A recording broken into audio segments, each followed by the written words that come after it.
यो दोस्तों, स्वागत है आपका मेरे चैनल पे, जहां हम आज एक्सप्लेन करने वाले हैं 2001 की एपिक मूवी। ये फिल्म आपको स्पेस और मानव विकास की एकदम क्रेजी जर्नी पे ले जाएगी।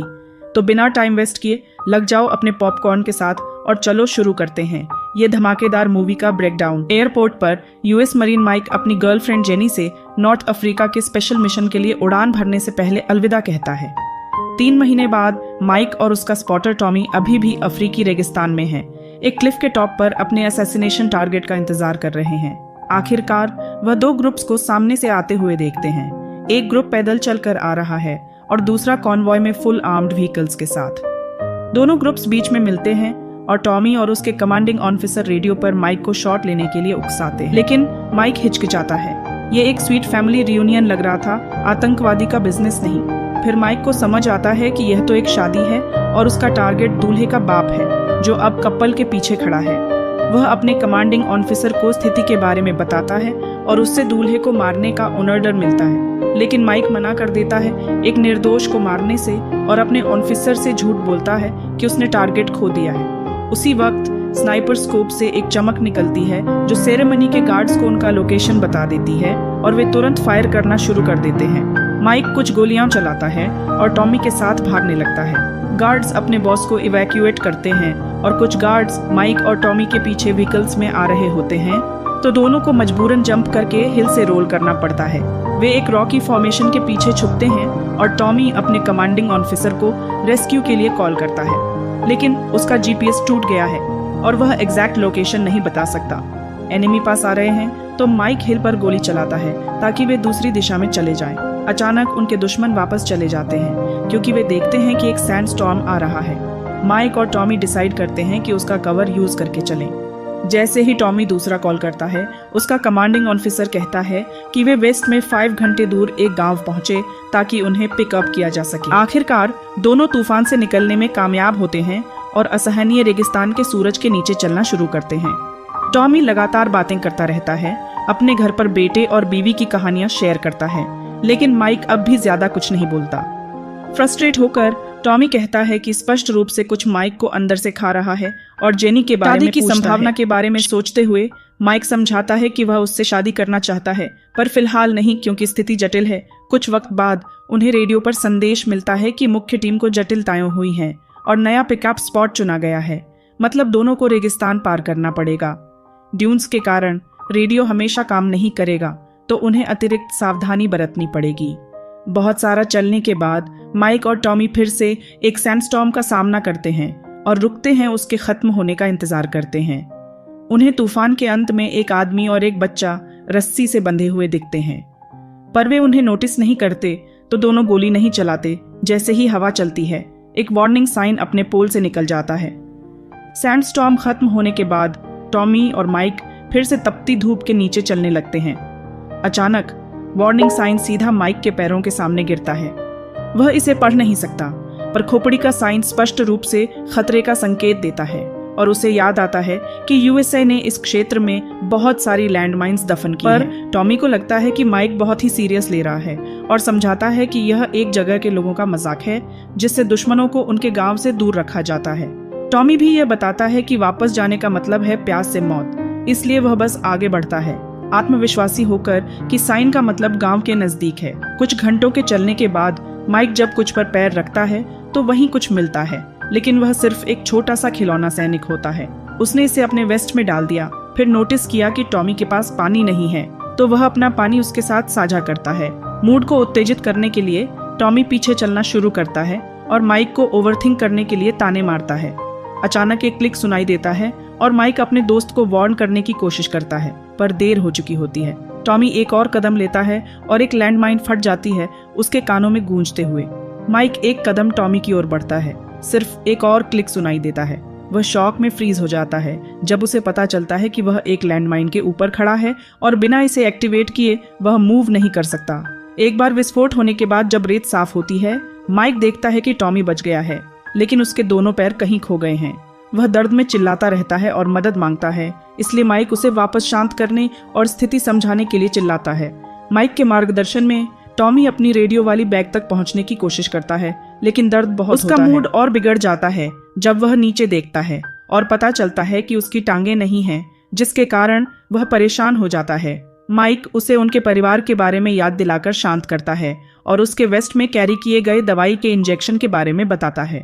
टॉमी तुरंत दोनों इंजेक्शन ले लेता है, माइक की सलाह के बावजूद, जिसमें से एक आगे के लिए बचाना चाहिए था। फिर टॉमी बैग के लिए दोबारा कोशिश करता है और इस बार उसे मिल जाता है, लेकिन अफसोस से रेडियो काम नहीं कर रहा है। बेचैन हो जाते हुए माइक सोचता है कि लैंडमाइन से दूर चलना चाहिए, क्योंकि यह पुरानी और खराब भी हो सकती है। परंतु खतरा ज्यादा है और टॉमी चाहता है कि वह बच जाए, इसलिए वह अपना गन निकालता है और माइक से अपने बेटे को प्यार भेजने को कहता है, फिर खुद को सेल्फ डिलीट करने के लिए। माइक फ्रस्ट्रेशन और दुख में चिल्लाता है, लेकिन जल्दी से रोकता है जब रियलाइज करता है कि परेशानी में आगे बढ़ने से वह गिर सकता है। फिर वह अपने शरीर को बहुत ही ध्यान से नीचे करने लगता है, जब तक वह एक घुटने पर नहीं आता और अपनी चाकू से धीरे धीरे मिट्टी को हटाता है। वह अपने पांवों के नीचे कुछ गोल धात पाता है, जिससे पुष्टि होता है कि वह एक लैंडमाइन के ऊपर खड़ा है। माइक को पता नहीं कि एक आदमी दूर से देख रहा है, लेकिन मदद करने के बावजूद चला जाता है। अगले, माइक अपने जूते के डोर से गन की स्ट्रैप और एक्स का उपयोग करके एक हुक बनाता है। वह इसे कुछ बार फेंकता है बैग तक पहुंचने के लिए, लेकिन वह इतना दूर नहीं पहुंचता है। फिर धीरे से हिलते हुए माइक खड़ा होता है और एक्स फेंकने के समय लगभग गिर जाता है, लेकिन खुशकिस्मत से वह समय पर रिकवर हो जाता है। अब वह आखिरकार बैग को खुद के पास खींच सकता है और रेडियो को पकड़ लेता है, लेकिन पता चलता है कि बैटरी खत्म हो चुकी है और रिजर्व टॉमी के वेस्ट में है। कम से कम रेडियो सूर्य प्रकाशित भी हो सकता है, इसलिए वह छोटा सा पैनल जमीन पर छोड़ देता है ताकि वह चार्ज हो सके। इसके बाद माइक अपने सप्लाईज को चेक करके अपने आप को व्यस्त रखता है। कुछ घंटों बाद रेडियो एंड में चार्ज होती है और माइक अपने कमांडिंग ऑफिसर से बात कर पाता है, स्थिति को समझाता है और एक्सट्रैक्शन मांगता है। पर ऑफिसर सफल मिशन के लिए खुश नहीं है, और क्योंकि माइक के पास जीपीएस नहीं है और एक पैर मौत के मुंह में है, तो वह हाई प्रायोरिटी में नहीं आता। हेलीकॉप्टर सैंडस्टॉर्म्स के कारण उड़ान नहीं भर सकते, इसलिए माइक को अपने लिए 52 घंटे तक इंतजार करना पड़ेगा। माइक यह नहीं जानता कि वह इतनी देर तक जिंदा रह सकता है या नहीं, लेकिन उसे और कोई रास्ता नहीं है और वह अपने घड़ी पर एक टाइमर शुरू करता है। कमांडिंग ऑफिसर उसे याद दिलाता है कि बहुत सारी लैंडमाइंस पुरानी और खराब होती है और इस समस्या को सुलझाने का ट्रेंच तकनीक होता है, पर कम्युनिकेशन काट जाता है उसे पूरी बात नहीं करने से पहले। कुछ घंटों बाद माइक अपने रेशन में से कुछ खाता है, नोटिस करता है कि उसके पास बहुत कम बचा है। अचानक सैंड स्टॉर्म फिर से आने लगता है, इसलिए माइक जल्दी से अपने चेहरे को कवर करता है, अपनी चीजें पकड़ लेता है और हवा के खिलाफ जैसे ही हो सके उतना कुछ नहीं हिलाता। उसका शरीर बहुत ज्यादा कांप रहा है, लेकिन माइक मजबूत है और लैंडमाइन को एक्टिवेट किए बिना यह मुश्किल को पार कर लेता है। जब तूफान खत्म होता है, माइक देखता है कि हवा ने टॉमी की लाश को उसके बिल्कुल पास पहुंचा दिया है। अपने दोस्त के चेहरे को उसकी टोपी से ढककर माइक उसके वेस्ट पॉकेट को खोलता है और उसकी फैमिली की एक तस्वीर मिलती है। वह 1 मिनट की खामोशी में रहकर तस्वीर वापस रखता है और बैटरी को निकालता है। दुर्भाग्य से हवा ने बैग को बहुत दूर उड़ा दिया है और अब उसके पास रेडियो का एक्सेस नहीं है। ये देखकर माइक हंसने लगता है। वक्त गुजरता है और माइक कुछ नहीं कर सकता सिवाय इंतजार के। वह अपने सिर को सूरज से बचाने के लिए ढक लेता है और आखिरी बूंद पानी पीता है। निराशा में वह आसमान की तरफ कुछ गोलियां चलाता है और मदद के लिए चीखता है, लेकिन कोई फायदा नहीं होता। वह अपने आप को मारने का सोचने लगता है, लेकिन उसी वक्त एक बर्बर आदमी वहां से गुजरता है। माइक अपनी बंदूक उसकी तरफ तान कर उसे रुकने को कहता है, लेकिन बर्बर नहीं सुनता और चलने लगता है। सोचता है कि शायद वह अंग्रेजी नहीं समझता।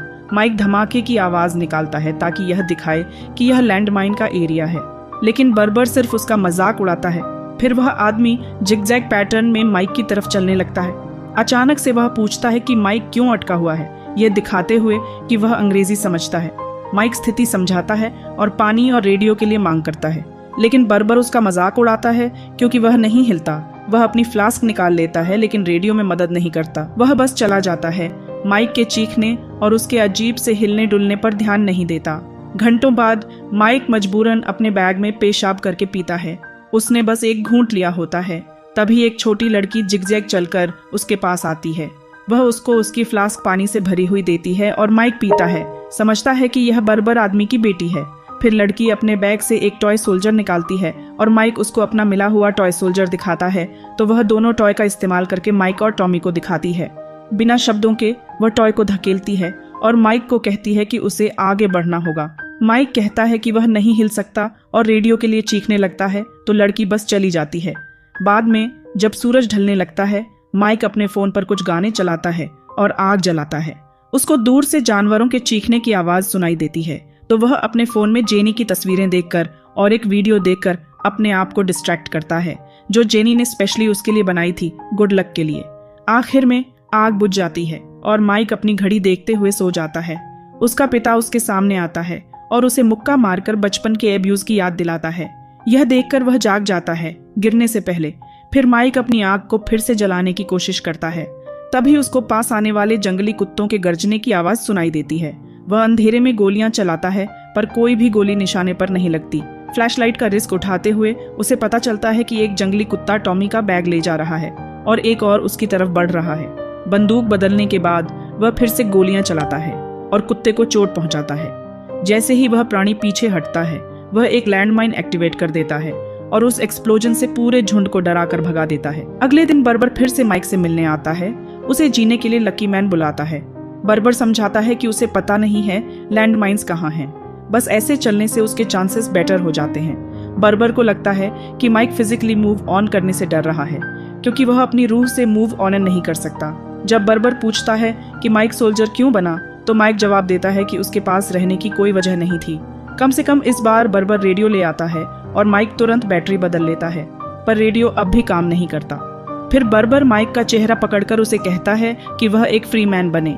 यह सुनकर माइक को हेलुसिनेशन होता है कि टॉमी उसे जीने के लिए कह रहा है, लेकिन जैसे ही वह पलक झपकाता है, बर्बर दूर चला जाता है। कुछ घंटों बाद माइक अपना बूट काट लेता है क्योंकि उसका पैर लाल और सूजा हुआ है। वह अपने चाकू से एक बिच्छू भी मार देता है। गर्मी से परेशान होकर माइक अपना वेस्ट उतार देता है। साफ दिख रहा है कि यह पूरा तजुर्बा उसके दिमाग पर असर कर रहा है। उसे हल्लुसिनेशन दिखने लगते हैं और वह उनसे ऐसे बात करता है जैसे वे असली हों। उन पर चिल्लाता है, मुक्के मारता है और गुस्से से चिल्लाता है। हर बार जब यह होता है, एक क्लिकिंग साउंड सुनाई देती है। उसे टॉमी का लाश भी खड़ा होते हुए दिखता है जो ऐलान करता है कि वे घर जा रहे हैं, लेकिन फिर वह तुरंत गायब हो जाता है। शाम को माइक बेस से संपर्क करने की कोशिश करता रहता है, जबकि टॉमी का हल्लुसिनेशन उसे कहता है कि वह सिर्फ बैटरी खत्म कर रहा है। उस वक्त उसका फोन बजने लगता है और माइक देखता है कि उसके डैड का कॉल आ रहा है, तो टॉमी उसे याद दिलाता है कि यह असली नहीं है। माइक गुस्से में टॉमी को धक्का दे देता है। टॉमी उसे याद दिलाता है कि यह सब इसलिए हो रहा है क्योंकि माइक ने कभी अपने अंदर के शैतानों से डील नहीं किया। माइक कहता है कि जेनी को छोड़कर जाना उसे उसके बाप जितना बुरा बना देता है, लेकिन टॉमी उसे तसल्ली देता है कि वह ऐसा नहीं है। फ्लैशबैक में दिखाया जाता है कि माइक ने जेनी से शादी के लिए पूछा था, लेकिन उसने मना कर दिया क्योंकि उसका भी यह मानना था कि माइक को पहले अपना हीलिंग करना चाहिए। वापस वर्तमान में माइक लगभग सो जाता है, लेकिन तभी जंगली कुत्ते फिर से आ जाते हैं। वे एक लैंडमाइन को एक्टिवेट कर देते हैं और धमाके से दूर चले जाते हैं, लेकिन इस बार वे नहीं भागते। माइक अंधेरे में गोलियां चलाता है, सिर्फ टॉमी के वार्न करने के लिए कि सावधान रहे। अचानक एक कुत्ता उसके पास आता है और उसका हाथ काट लेता है। माइक उस कुत्ते को गोली मार देता है। फिर टॉमी उसे उस तकनीक को आजमाने के लिए मनाता है जो उसके कमांडिंग ऑफिसर ने बताई थी। माइक डेस्परेट होकर रेत में खुदाई शुरू कर देता है। बदकिस्मती से कुत्ते उस पर हमला करते हैं और माइक को धकेल देते हैं, जिससे वह ट्रेंच पूरा नहीं कर पाता और लैंडमाइन फट जाती है। माइक को चोट पहुंचती है। जैसे ही वह गिरता है, माइक पलक झपकाता है और समझ जाता है कि यह धमाका एक हेल्यूसिनेशन था, लेकिन कुत्ते असल में हमला कर रहे हैं। जिंदा रहने के जज्बे के साथ वह अपनी चाकू निकालता है और एक एक करके कुत्तों को मारने लगता है। इस प्रक्रिया में कई कटने की चोट लगती हैं। लड़ाई के दौरान उसके दिमाग में उन पंचों की यादें आती हैं जो उसने पहले सहा था। सुबह होते होते सारे कुत्ते मर चुके होते हैं और माइक बच जाता है। उस वक्त रेडियो फाइनली एक्टिवेट हो जाता है। माइक को पता चलता है कि कन्वॉय एक हमले के कारण डिले हो गई है और अब उसे 17 घंटे बाद पिकअप किया जाएगा। जिंदा बचने की चांसें कम देखकर बेस माइक को जेनी से कनेक्ट कर देती है और वह तुरंत उससे माफी मांगने लगता है। कह रहा है कि उसने जो भी छुआ उसे बर्बाद कर दिया। कम्युनिकेशन खत्म होने से पहले जेनी रिप्लाई नहीं कर पाती और माइक बेहोश हो जाता है, लेकिन उसे वक्त बर्बर उसे पकड़ लेता है। बर्बर माइक के जख्मों पर मरहम लगाता है और समझाता है कि एक लैंडमाइन ने उसका पैर ले लिया था, अपना लकड़ी का पैर दिखाते हुए। हॉस्पिटल में वह बहुत डरा हुआ था, लेकिन एक नर्स ने उसके लिए इतनी सिंपैथी दिखाई कि उसे हिम्मत मिली आगे बढ़ने की और आखिर में वह उसकी बीवी बन गई। फिर बर्बर माइक को कुछ दवा पिलाता है, उसे वार्न करता है कि यह दर्द में मदद करेगी लेकिन हॉल्यूसिनेशंस को बढ़ावा देगी। माइक उस छोटी लड़की का जिक्र करता है लेकिन बर्बर बताता है कि उसने फ्लास्क लाया था। अब उसके सिर्फ 3 बेटे हैं क्योंकि उसकी बेटी मर गई जब लैंडमाइन ने उसका पैर ले लिया था। वह लोग मिलकर लैंडमाइन इकट्ठा करते थे और गोरिल्लाओं को बेच देते थे और लड़की लैंडमाइंस को पुरानी कैंस से रिप्लेस करके निकालने में माहिर थी। बर्बर समझता है कि वह माइक की तरह भाग्यशाली नहीं है लेकिन कम से कम वह आज़ाद है क्योंकि उसने आगे बढ़ने का रास्ता सीखा। उसके बाद वह चला जाता है और माइक उसके साथ अपनी बेटी को देखता है। अचानक दवा का असर होने लगता है और माइक देखता है कि उसके बचपन के घर के दीवार जमीन से बाहर निकल रहे हैं। वह दरवाजा खोलता है और अपने पिताजी को मां पर अत्याचार करते हुए देखता है। जब उसके पिताजी ने उसे देखा तो उसने कहा कि वह उसे एक असली मर्द बनाएगा और उस पर भी मार दी। इस झटके से माइक एक सेकंड के लिए हकीकत में लौट आता है लेकिन फिर से झटके शुरू हो जाते हैं। वह अपनी खुशहाल जिंदगी को जेनी के साथ देखता है लेकिन एक क्लिकिंग साउंड उसकी मां को अस्पताल की पलंग पर देखने की याद दिलाता है। माइक डर से अपने घर से भाग गया था और अपनी मां को अपने पिताजी के साथ छोड़ दिया था जिसके नतीजे में उसकी मां अस्पताल में पहुंच गई थी। एक और याद माइक और टॉमी को एक बार में दिखाती है जब 2 आदमी एक वेट्रेस को परेशान कर रहे थे जो कि जेनी निकली।